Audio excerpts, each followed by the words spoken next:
Hey, I'm Andy. I'm a talent acquisition and recruitment expert powered by AI. I provide thought-provoking content and training videos aimed at recruiters and talent acquisition professionals so that you can create better relationships with your hiring managers, find and engage with talent, and ultimately excel in your role by delivering value for your stakeholders, candidates, and company. Make sure you subscribe to my channel to make sure you're getting all of the top tips to truly excel in your field as a TA professional.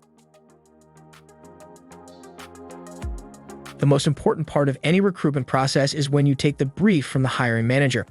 This is your opportunity to learn more about the role of the team, the hiring manager, and their requirements. It's really important to get and add as much value as possible from this meeting. The meeting should be about an hour. If you want a real understanding of what's needed and build a relationship with the hiring manager, then 20 minutes won't cut it. Before the meeting, you should take time to prepare and research the role. Use the job description to get some insight into the market. Use tools like LinkedIn Talent Insights to get a picture of the demand for this talent. What other employers are you competing for this talent with? Getting a view of the market will allow you to turn up to the meeting with the hiring manager armed with both data and insight that you can use to manage the hiring manager's expectations and build your credibility. It's also a good idea to ask the hiring manager to come prepared to the meeting too. After all, it's their vacancy that you'll be supporting them with. You could ask them to come prepared with some example profiles they've found that would be suitable, or come armed with unique selling points of the role and their team that you can use to explain the role to potential candidates. During the meeting itself, you want to ask a lot of questions, and ideally open questions that require the hiring manager to give you detailed answers that will help you find and engage the ideal candidates. Some examples of questions you can ask are: 1. Why does this role exist? Are you growing the team? Did somebody get promoted, or did somebody leave the team? You can use the answer to this question to sell the role to potential candidates. 2. What do you need this person to do? What does a typical day look like? By asking this question before talking about the skills and experience required of the ideal candidate, you're making the manager think about the person first rather than the skills, which will help you to zone in on the actual key skills later. 3. Of the main responsibilities of this role, which are the most important to you? This question allows you to narrow down the key elements of the role, the things that the person will be spending the majority of their time doing, rather than all of the other minor tasks they may do day to day. 4. Here you want to relay back to the hiring manager one by one each of the main tasks and responsibilities they've told you about. For each, you want to ask the question, what skills and experience are essential in order to do that task or take on that responsibility? By asking these questions, you'll get a clear picture of the key skills and experience needed to be successful in the role, rather than all of the nice-to-haves. 5.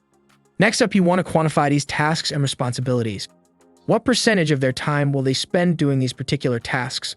If, for example, the hiring manager says that 70% of the time the role holder will be analyzing data and they told you that Excel expertise is essential, then you know you're looking for a candidate who is a whiz in Excel.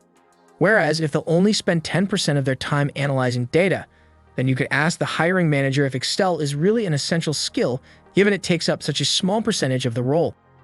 6. This is a really important question if you're going to be able to sell the role and opportunity to potential candidates. Why would somebody leave their current role and take this role in your team? Here you'll need to ask a lot of probing questions to understand the benefits for a potential candidate in taking this role. Will they be working on interesting projects? Will they learn new skills? How will taking this role align to their career aspirations? You can use your research to show the hiring manager what other companies you're competing with this talent for and why it's so important to explain to candidates why this particular role is so appealing. 7.